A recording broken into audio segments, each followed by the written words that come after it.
We thank you, dear God, for those who have gathered, dear God, to discuss, dear God, voter empowerment, dear God, and the crucial, dear God, discussion, dear God, in which we're faced right now, Lord God, regarding, dear God, voting, dear God, this year. At the New Monumental Baptist Church in Chattanooga, Tennessee, community members have come together to plan a fight. It's one that was supposed to have been won decades ago. And amen. We moved from having Democrats and some African Americans in control of the state legislature. Today that has flipped in its entirety. The governor is a Republican, has no interest in the black community. A photo ID is now required to vote here. These men and women say it makes it harder for African Americans to cast their ballots. That now our ancestors went through so much to give us this opportunity, and we're literally watching it being snatched away from us. When we talk about disenfranchisement of voters, that's where we come from. And so therefore, if we continue to remain silent, we're going to lose our rights. What's happening in Tennessee is just part of a larger struggle across the country about new voting laws, race, and politics. Fault Lines is here to find out why in 2012, after the U.S. elected its first African-American president, communities of color are being quietly disenfranchised. This is the new civil rights movement. You can't think about it any other way. Now it's time to re-energize and move forward because the stake is as great today as it was 50 years ago.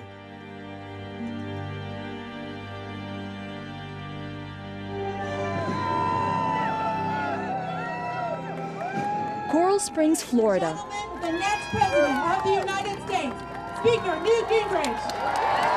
Ahead of the primary vote, at a Newt Gingrich for President rally, Republicans are talking about election fraud. Do more than just say, hey, I want Newt. It's time for you to get involved. We read just last week there's 900 dead people voting in South Carolina. We have got to make sure that your vote is not mitigated by a dead person's vote. Actually, no dead people voted in South Carolina. Fact or fiction, the claim did resonate with the crowd. Have you heard of voter fraud? Of course I've heard of voter fraud. Do you think that's a big problem? Of course it is. It is in every election, but I don't know how you stop it.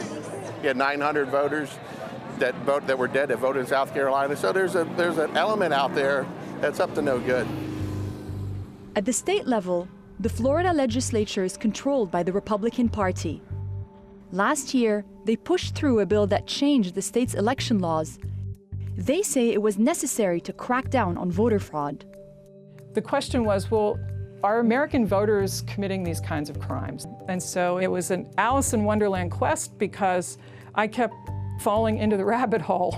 I kept looking for the data and thinking it would be there, and it wasn't.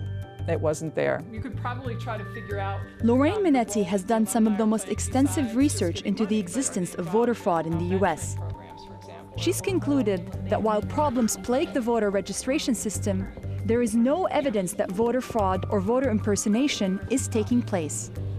We're seeing today the Republican Party pushing these ID laws because the closer the election, the greater the incentive is to try to shift things this way, because you can only really shift a small amount of votes. But if they're the right votes in the right states at the right time, you can win, and you can win it all. And no state is as crucial to winning it all as Florida. Rewind 12 years ago to the 2000 presidential election. Al Gore versus George W. Bush. Alongside the hanging chads, voters were illegally purged from the electoral rolls. A disproportionate number of them were African American. I, George Walker Bush, do solemnly swear. In the end, the Supreme Court, along partisan lines, blocked a recount. George W. Bush was elected as the 43rd U.S. president. 8 years later, Barack Obama narrowly won the state by 3 percentage points. He'll almost certainly need to win it again in this election. After the 2008 elections, when people of color and young Americans came out in huge numbers and formed a coalition and really had an impact in the elections, you've seen this rolling tide of disenfranchising legislation. Eric Marshall works on voter protection for the Lawyers Committee on Civil Rights. He says there's been a coordinated effort in Republican-controlled state legislatures to pass similar bills. We're still debating the laws in Virginia and in Pennsylvania and Maine and New Hampshire and Michigan, even in Florida. They're still talking about making it even harder for people to vote in the state of Florida currently. In the last election, we were able to register thousands. And this election, we are having such a difficult time trying to even get 100 in. Yvette Lewis is an unpaid volunteer with the civil rights organization, the NAACP. And we are registering people to vote. So She's looking for new voters to register in West Tampa's barbershops and beauty salons. It's one of the hubs of an African American community. You can find a lot and you can hear a lot. Now, what if you move? She hears a lot of questions and a lot of confusion over the changes to the voting process. Have they taken your rights away? I don't know. Yeah, I don't know. In order for you to vote in the next election, your Florida identification needs to match your voter registration card. Yvette used to have 10 days to double-check her forms and turn them in. So would you like to register to vote? Under the new law, she only has 48 hours. Go ahead and fill out all the way across. And if she's late or her forms have mistakes, she faces fines up to $5,000 or 5 years in jail. Your party affiliation? Even though the law needs a final green light or pre-clearance at the federal level, its impact is already being felt. A number of organizations have stopped registering voters altogether because of the threat of legal action. When they created these voting laws, it just basically pushed us 2 steps back. What the Democrats want to do is they want to turn this into a very partisan issue simply because you have a Republican House and a Republican Senate and a Republican governor that passes a law and signs it. Kurt Browning is a Republican and the state's chief elections official. He has spent decades overseeing elections in Florida. In December 2007, the Division of Elections here in Florida processed 77,299 voter registration applications. Okay. After you passed your law, in December 2011, that same body processed 45,026 applications. But I don't think you can count that as third-party voter registration organizations. That is about less people registering because you're making it more difficult as a result of these rules. No, I totally disagree. For you to make that comparison, I think you're comparing apples to oranges. Florida is not the only one to change the rules. Is this an attempt to weaken the Democratic base across the U.S.? No. What is it then? It's the legislature passing laws. The current debate over election law is bringing back memories of an ugly chapter in American history, the disenfranchisement of African Americans in Florida and across the South. In 1870, the 15th Amendment to the Constitution was passed, granting freed male slaves the right to vote. But some white lawmakers were intent on keeping them away from the ballot box. After those former slaves began exercising that right and winning elections in local office in the South, there was a backlash and a counter-movement to take those rights back. You had a series of laws across the South that were called Jim Crow. Whether it was a poll tax, having to pay $1 or $2 to be able to vote, or if it was taking a test to be able to register to vote, or you could only register to vote if your grandfather owned property. So there's been an ongoing struggle in our community to gain access to the ballot box because it empowered us. Our vision is to impact this community. Our vision. African American churches, especially in the South, have been crucial to the advancement of civil rights. They continue to play a central role in Black political life. And thanks be to God, we've got a president that cares about the poor people, cares about the indigent people. Thanks be to God, we've got a president that says, yes, we can. We can make a difference. We can balance this thing. Everybody. Florida's new election law reduces early voting from 14 to 8 days. early voting was introduced here as a direct response to the problems during the 2000 election. It's been especially popular with minority communities. In 2008, more than half of all black voters cast their ballots early. And on the Sunday before Election Day, a day that was dubbed Souls to the Polls, black and Hispanic churches made a big push to get their congregations out to vote early. The new law eliminates voting on that Sunday.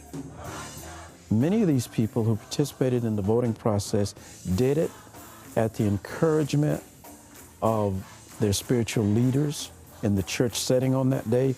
It was not just a social and political process for them, but it was a spiritual process for them. To cut that out, we think is among the most obvious, conspicuous, and mean-spirited attempts to thwart participation on the part of certain groups. Reverend Charles McKenzie worked on the Souls to the Polls campaign in 2008. He says the new laws are designed to discourage non-white voters from turning out and re-electing the first black president. The recalcitrant forces in this country that believe in a sort of skewed view of America do not feel that Barack Obama should be president of the United States.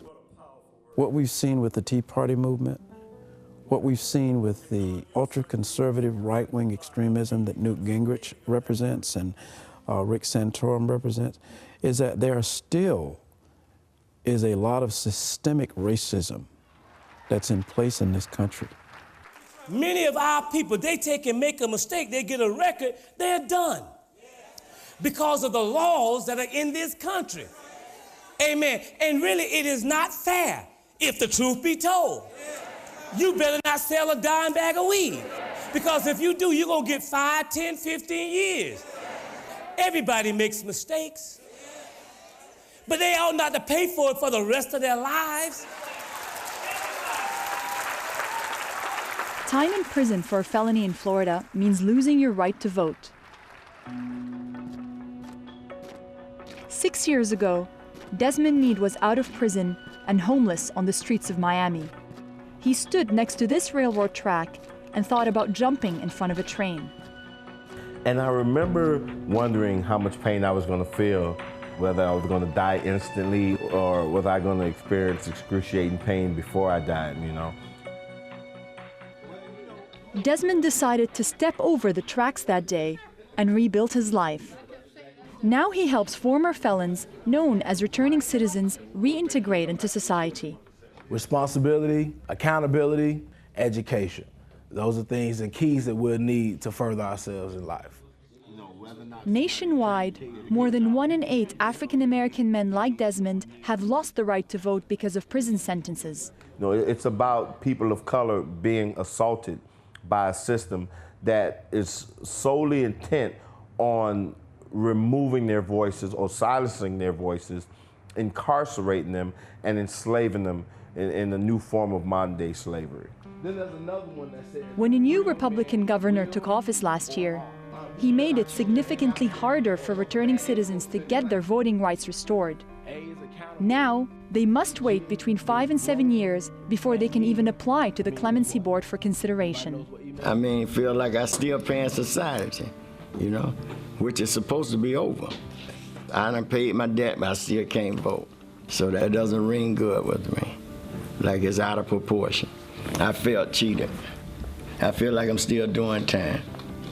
At what point do we break the cycle? At what point are we able to say, hey, you know what? I am a citizen enough. You want me to work, you want me to pay taxes, you want me to make sure I take care of my family, but yet I can't vote. So am I a citizen or am I not a citizen? When the rules were changed, 90,000 Floridians who were in the process of applying to have their right to vote restored became disenfranchised ahead of this year's election. When this governor came into play here in the state of Florida, he snatched it away, and I never found out why. Everybody get out to vote? Florida's Republican Governor Rick Scott cited public safety as one of the main reasons why he amended the rules. But according to the state's own parole commission, when returning citizens are granted the right to vote, the likelihood of them reoffending falls from 33% to 11%. Governor, why have you made it more difficult for former felons to regain their voting rights? Well, I think what we've done is we've made it, I think, a very fair process where we go through and people can apply for their voting rights, and if it makes sense, they'll get their voting rights. But if they've been declared crime-free and ready to rejoin society, why make it more difficult, especially by the state's own rates? You know that the rate at which they reoffend is much lower if they have full civil rights than if they don't. Well, we went through and we made a very logical process, and it makes a lot of sense. Thank you. Thanks, everybody. When individuals think of the criminal justice system, they think of African Americans. They think of people who would tend to vote Democrat. So you have a Republican-controlled or dominated cabinet, and they're considering whether or not giving an individual the right to vote. How dare you restrict that right, restrict someone from that right based on what political party you think they might vote for?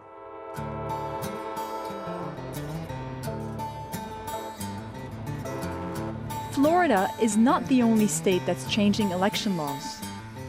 We're on our way to Tennessee. Now in Tennessee, unlike in Florida, no pre-clearance is required for the new voting laws, so it's a done deal. Under these new rules, in order to vote, you need a government-issued photo ID. The problem is that for a lot of people, it's quite difficult, in some cases impossible, to get that photo ID. Now serving A02. 6 years ago, not a single state required photo ID in order to vote. Last year, more than 30 states introduced legislation and 8 passed a law making one mandatory. Tennessee was one of them. I am a registered voter in the state. Yes, ma'am, because that applies to you, that you are registered to vote, hun. The bill's sponsor here, Republican State Senator Bill Kitron, said it was, quote, necessary to protect the purity of the ballot box. The use of the word purity of the ballot or sanctity of the ballot has a kind of long association in the past in which, in fact, it was very racially coded. And today it still is. A lot of it has to do with this idea that we're protecting the Constitution and the country for us. And for us are the people who are already in power. How you doing, brother? On paper, requiring a photo ID might sound reasonable, but not everyone has one. In fact, more than 11% of Americans lack photo ID. Among African Americans, that figure jumps to 22%.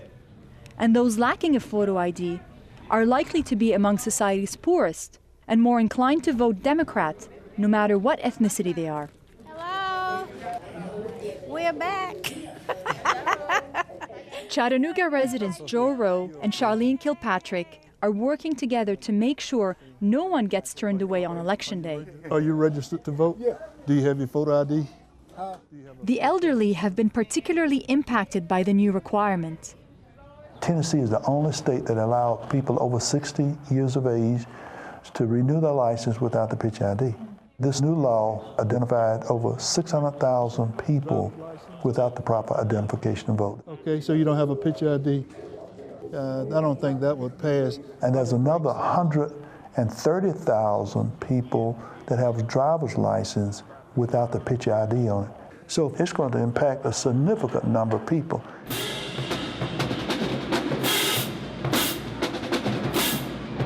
Tennessee's youngest voters also stand to lose out from the change. Voter turnout among young people is consistently the lowest of any age group in America. We're talking about 18 to 22-year-olds here. But registration might not be a high priority on their list. When you got school, classes, parties, girls, guys, whatever, you know what I mean?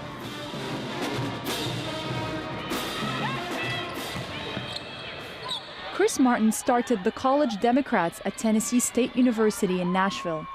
At a basketball game on campus, he has a table set up to register new voters. Even though this is a state university, student IDs issued here are considered invalid for voting. Are you aware of the new photo ID laws? Take this real quick.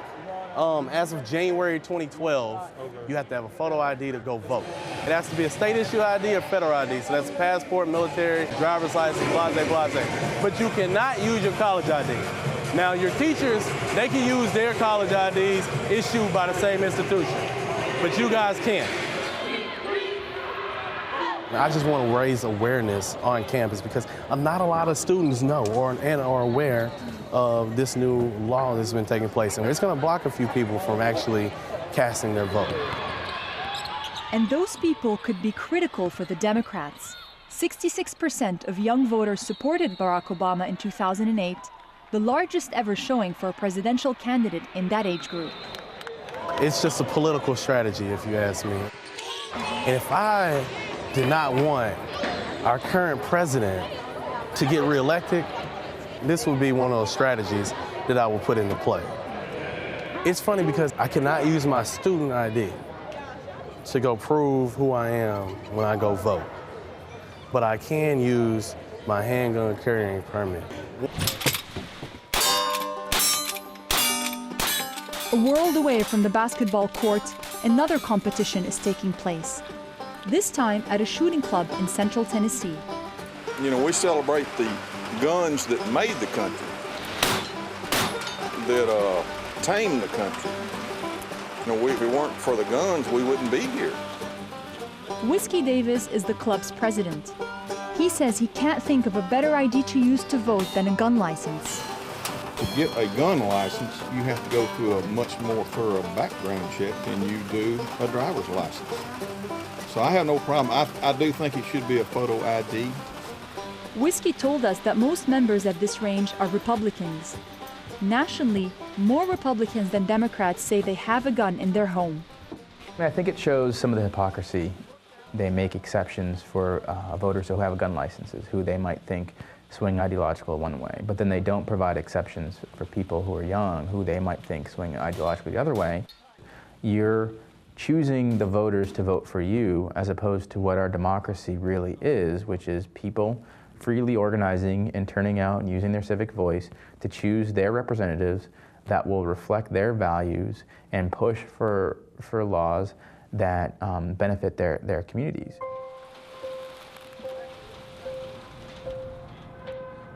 At a courthouse in Tampa, Florida, 2 Democratic senators are asking questions. They've traveled down from Washington, D.C. to conduct a hearing about the state's new election laws. That rule of law has been assaulted here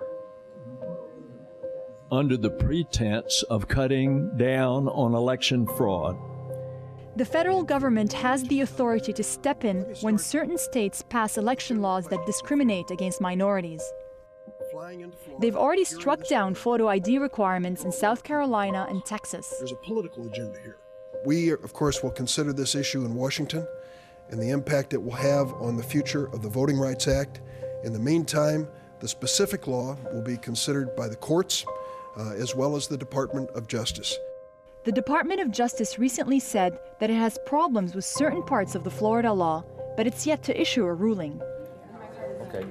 Senator, do you feel optimistic that the Department of Justice and the district courts will be able to push back on what's happening here in Florida? Well, we'll see.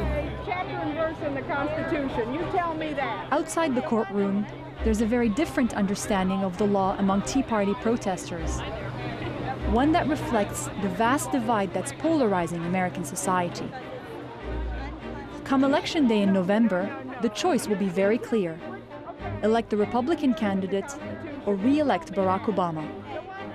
Right now, though, the battle is about something more fundamental than party politics. It's about the very right and the ability to vote in America today. Everybody should identify themselves when they exercise their privilege to vote. Is it a privilege or a right to vote? It is a privilege. And this idea that voting is a privilege and not a right, I mean, people did not die for the privilege of voting. They died for the right. It's a fundamental right. We know there's voter fraud, and it's not being investigated. Show your ID like you show your ID anywhere else. I see a more sophisticated form of racism than I've seen before, but when it really boils down to it, is that they're trying to position themselves to hold on to power as long as they possibly can. Well, the man didn't get elected fair and square himself, Obama, and now they want to try and change things here. It's been voted on, it's been passed. They need to keep their nose out of it. I think the ultimate goal is to shave off enough of a percentage of those what they would consider undesirable groups in order to get those candidates they want in office elected and ultimately to take the presidency.